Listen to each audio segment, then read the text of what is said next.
আসসালামু আলাইকুম, সবাই কেমন আছেন? আশা করি ভালো আছেন। তো আজকে কিন্তু আমার এই দরজাগুলো চেঞ্জ করবে। তো ভাবলাম যে একটা মানে এইটা নিয়ে রাখি যে আগের লুকটা কেমন ছিল, নতুন লুকটা কেমন হবে। তো এই যে এই দরজাটা যখন লাগাইছে এটা আমার একটু পছন্দ ছিল না। তো মানহার আব্বুর অনেক রিকোয়েস্ট করার পর সে বললো যে ঠিক আছে দরজাটা চেঞ্জ করে দিব। আর এই যে ইন্টেরিয়রের কাজ যখন করছি তখন এটা বার্নিশ করার কথা ছিল, কিন্তু যেহেতু এটা আমার পছন্দ না, যেহেতু আমার প্ল্যান ছিল এটা আমি চেঞ্জ করব, তাই আমি তখন এটা বার্নিশ করতে দিই না, এটা এমনিই আছে। তো আপনারা মনে করেন যে আমরা যা দেখি বা যা শুনি মনে হয় কি যে সামনের মানুষটা মনে হয় অনেক মানে সব কিছু মনে হয় চাওয়ার আগে হয়ে যায়। আসলে না, প্রত্যেকটা জিনিস যখন মানুষের জীবনে প্রাপ্তি হয় তখন কিন্তু অনেক কিছু স্যাক্রিফাইসের বিনিময়ে হয়, হ্যাঁ, বা অনেক অপেক্ষা, অনেক ত্যাগ, অনেক তিতিক্ষার পরেই কিন্তু এক একটা জিনিস সুন্দর হয়। তো যাই হোক, আমি ভাবলাম যে আমার যখন ইন্টেরিয়রের কাজের সাথে মিলায় যখন দরজাটাকে বার্নিশ করা হবে তখন অনেক সুন্দর লাগবে। কিন্তু এই যে দরজা দুটো আমি এতদিন ব্যবহার করছি, এটার মায়া ত্যাগ করা তো আর এত সহজ না।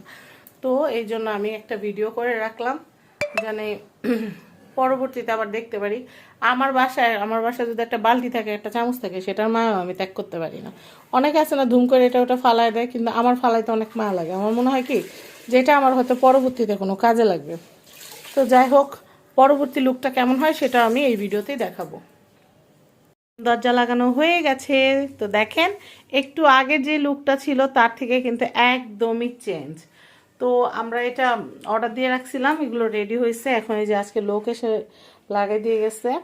তো হচ্ছে এই যে এখন ডাইনিং থেকে বসলে দুইটা পিলারের দুই পাশে একদম একরকম একরকম ডিজাইন ডোর থাকবে, সুন্দর লাগবে। তো যাই হোক, এটা আমার অনেক দিনের ইচ্ছা ছিল, আমার ইচ্ছাটা পূরণ হয়েছে, আল্লাহর কাছে লাখ লাখ শুক্রিয়া আদায় করি। আমি ছোট ছোট জিনিস পাইলে অনেক খুশি। তো এই যে দরজাগুলো চেঞ্জ করা হয়েছে, আমার খুশির কোনো সীমা নাই। আল্লাহর কাছে শুক্রিয়া জানাই, আলহামদুলিল্লাহ। তো আপনারা কমেন্টে জানাবেন যে দরজাগুলো কেমন হয়েছে, আর ডিজাইন কিন্তু আমি পছন্দ করছি। ঠিক আছে, অবশ্যই অবশ্যই কমেন্টে জানাবেন। যখন আমি এভাবে করে সুন্দর করে যখন ব্লগ ভিডিওগুলো করব তখন কিন্তু আমার ব্যাকগ্রাউন্ডে ডোরগুলো অনেক বেশি সুন্দর লাগবে, আর ইন্টেরিয়রের সাথে কিন্তু খুব ভালো লাগতেছে। তো যাই হোক, আমার যে কি ভালো লাগতেছে, মানে দেখলে চোখটা জুড়ায় যেতেছে। মানহার আব্বুকে অনেক অনেক থ্যাঙ্কস যে আমার কথাটা রাখছে। আমার খুব সুন্দর ডিজাইন ডোরের খুব খুব খুব শখ ছিল। তো মানহার আব্বু যে আমার শখটা পূরণ করছে, না আমি অনেক অনেক খুশি।